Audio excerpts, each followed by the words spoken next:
Take a deep breath and look around your living room. The walls are solid, the air feels still, and the ground beneath your feet feels like the safest place in the world. But if we were standing in this exact spot 50 years ago, the very fabric of your home would be whispering a silent chemical threat. We look back at the 1970s through a haze of nostalgia, the warm glow of wood paneling, the tactile comfort of shag carpets, and the vibrant, earthy tones of a decade defined by self-expression. Yet behind that kaleidoscope of mustard yellow and avocado green lay a terrifying reality that we are only now beginning to fully quantify.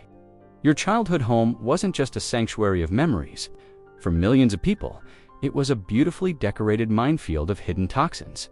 Imagine the kitchen of 1974, the heart of the home, where the morning light hit the linoleum floor.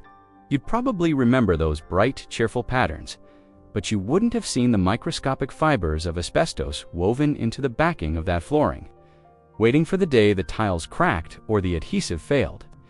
We lived in a world where better living through chemistry wasn't just a slogan. It was a promise we embraced with open arms, never stopping to ask what those chemicals did once the door was closed and the windows were shut. We surrounded ourselves with substances that promised durability and fire resistance, unaware that we were inviting permanent guests into our bloodstreams and our lungs, guests that intended to stay for a lifetime. The most intimate spaces were often the most compromised. Think of the nursery, painted in those iconic, heavy pigments. The walls practically shimmered with lead-based paint, chosen for its incredible longevity and its ability to withstand the scrubbing of a growing family. We watched our children play near those windowsills, never realizing that the sweet-tasting dust settling on their toys was a potent neurotoxin capable of altering the trajectory of a developing brain. It was a silent theft of potential, occurring in the most mundane moments of domestic life. We weren't being careless. We were simply operating within a collective blind spot, trusting that if a product was on a store shelf, it had been deemed safe for the people we loved most.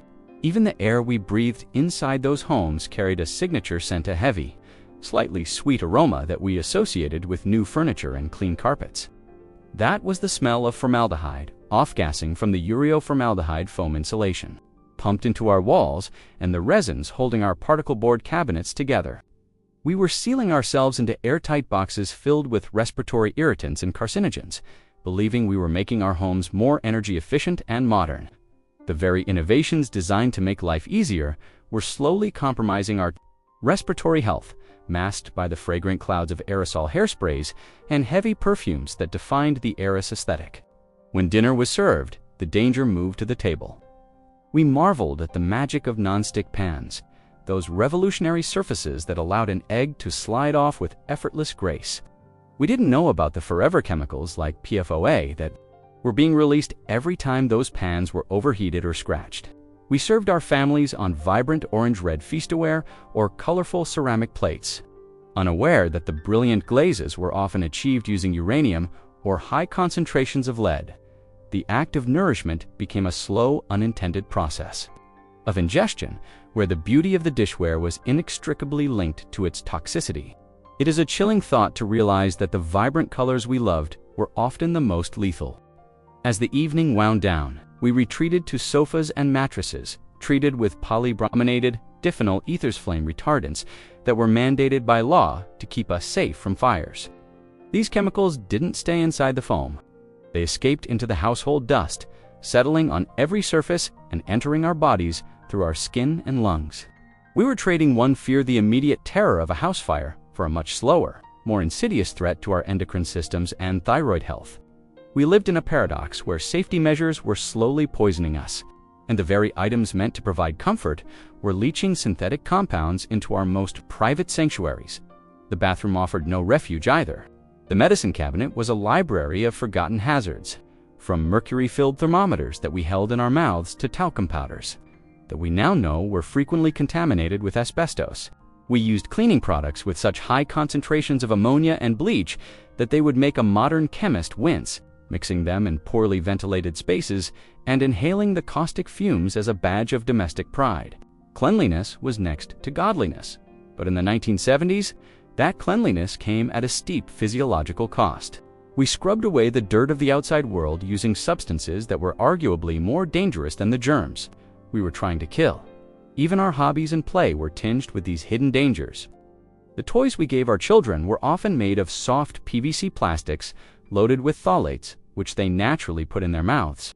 The craft kits and glues used in basement workshops were thick with solvents like toluene and benzene, used without a second thought in unventilated rooms. There was a profound innocence to it all, a belief that the modern world had finally conquered the elements. We thought we had moved past the grime of the Industrial Revolution, not realizing we had simply refined the poisons and brought them into our living rooms, disguised as progress and convenience. As we look back at those grainy photographs of wood-paneled dens and shag-carpeted hallways, it's easy to feel a sense of betrayal. How could we have lived so closely with such volatile enemies? But the truth is more complex. The 1970s represented a tipping point, the decade where our thirst for convenience finally collided with our biological limits. It was the era that birthed the environmental movement precisely because we started seeing the dead birds in the trees and the rashes on our children's skin. We began to realize that the good life had a hidden ledger, and the debts were starting to come due in the form of rising cancer rates and unexplained illnesses. Today, we go to great lengths to remediate these old homes, stripping away the asbestos and sealing the lead paint, but the legacy of that decade persists in our environment and our bodies. We are the children and grandchildren of that chemical revolution, carrying the molecular signatures of a time when we didn't know any better. It serves as a haunting reminder that the most dangerous things in our lives aren't always the ones that roar or bite. Sometimes they are the quiet, colorful, and familiar things, the things we trust to hold us, feed us, and keep us warm. We must wonder, as we look at our own modern innovations today, which of our current comforts will be looked back upon with the same quiet horror 50 years from now, and what price we are currently paying for the conveniences we refuse to question.